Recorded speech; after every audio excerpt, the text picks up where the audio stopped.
Monsieur Carta, bonjour.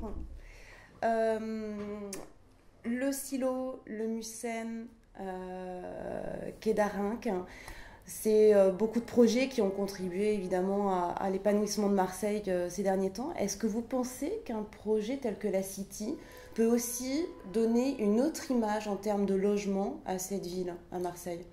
Oui, alors ce que vous avez cité, ce sont des projets qui enrichissent les territoires, qui sont des projets culturels avec un fort contenu symbolique. Du Seine, le Silo, les quais d'Arinques, ce sont des bureaux.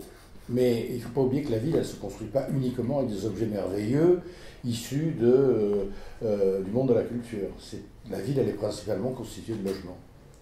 C'est comme ça qu'elle vit, et c'est comme ça elle fabrique un tissu dit banal. Le tissu banal de la ville, c'est le tissu du logement.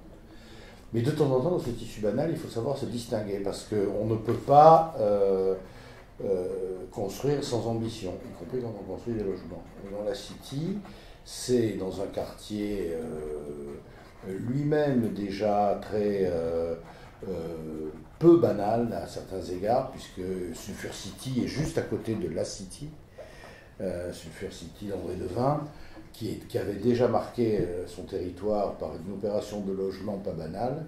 La City, c'est un contrepoint et c'est une continuation de cette tradition de construire du logement pas banal, qui est une tradition marseillaise. La Cité radieuse, c'est du logement pas banal. La City, c'est du logement pas banal. Il y a d'autres exemples.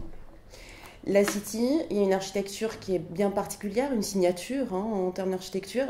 C'est un défi de faire aujourd'hui ce genre d'architecture ici à Marseille. On en voit très peu finalement.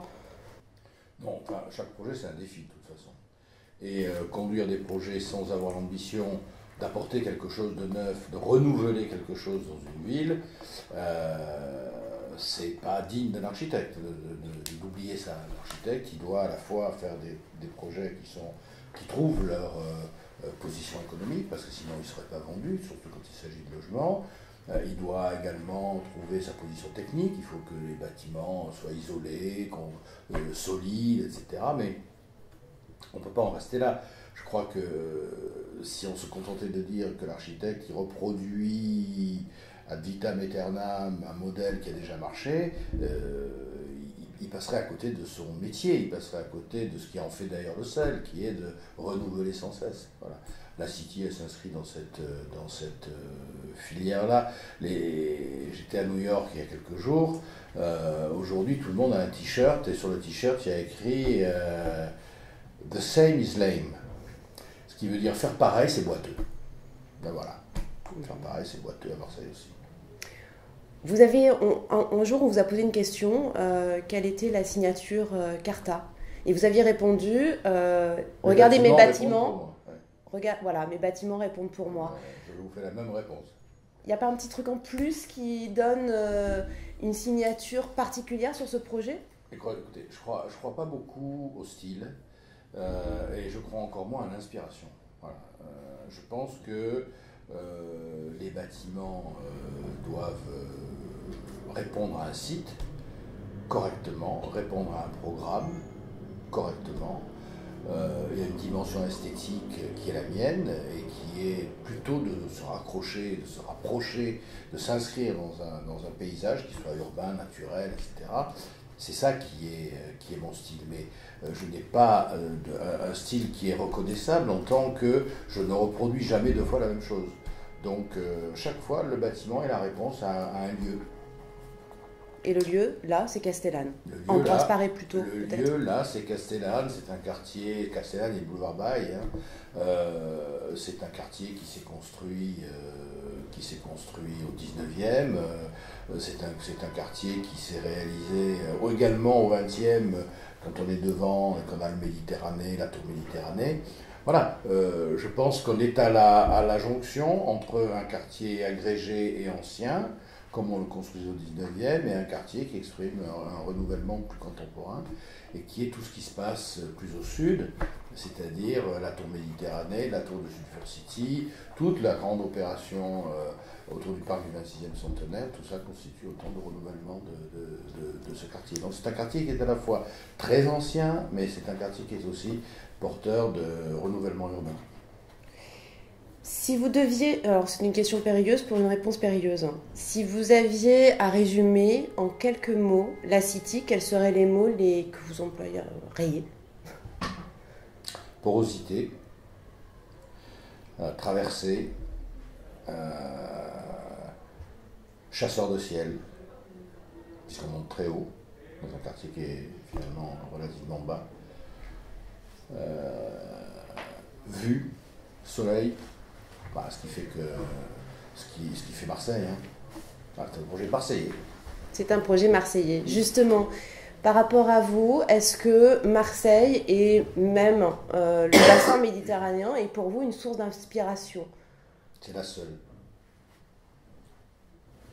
Pourquoi? C'est mon pays. C'est la lumière. C'est là où je suis né, c'est là où j'ai conscience de ce que cette Méditerranée a apporté au monde. Et je vis ici en espérant qu'un jour elle retrouvera ce qui l'a caractérisé il y a très longtemps. Mais qu'elle a oublié. La Méditerranée est malheureusement une mer en guerre. Mais la Méditerranée, elle a pratiquement tout inventé. Hein. Le port, la démocratie, le vin. Voilà. D'où, au milieu, l'importance de ce patio, D'où qui est un lieu de communication et de rencontre. le patio, c'est, à proprement parler, ça ne souhaite pas être un jardin. Ça souhaite être une porosité, c'est-à-dire que, vous l'avez compris, aujourd'hui, quand on regarde comment l'hôpital Ambroise Paré occupe sa parcelle, c'est une espèce de forteresse qu'on ne peut pas traverser et qui est comme ça un plug au milieu du tissu. Ce qu'on a voulu faire, c'est au contraire de rendre les choses très poreuses et de toutes les rues à partir desquelles on arrive, Friedland, Iéna, etc., on puisse avoir des percées, on puisse avoir de la profondeur, on puisse trouver un lieu qu'on traverse. Donc ce que vous appelez le patio, et qui est effectivement traité comme un jardin, avec une vraie pleine terre, c'est plutôt un lieu que les gens, tous les gens, pourront traverser, pourront s'approprier s'ils le veulent dans la journée. C'est ça l'idée. C'est ça l'idée. Comme une rue. Comme une rue voilà. Passante. Dernière petite question, évidemment qu'on vous pose tout le temps. Un projet le plus fou, un rêve que vous voudriez réaliser en tant qu'architecte?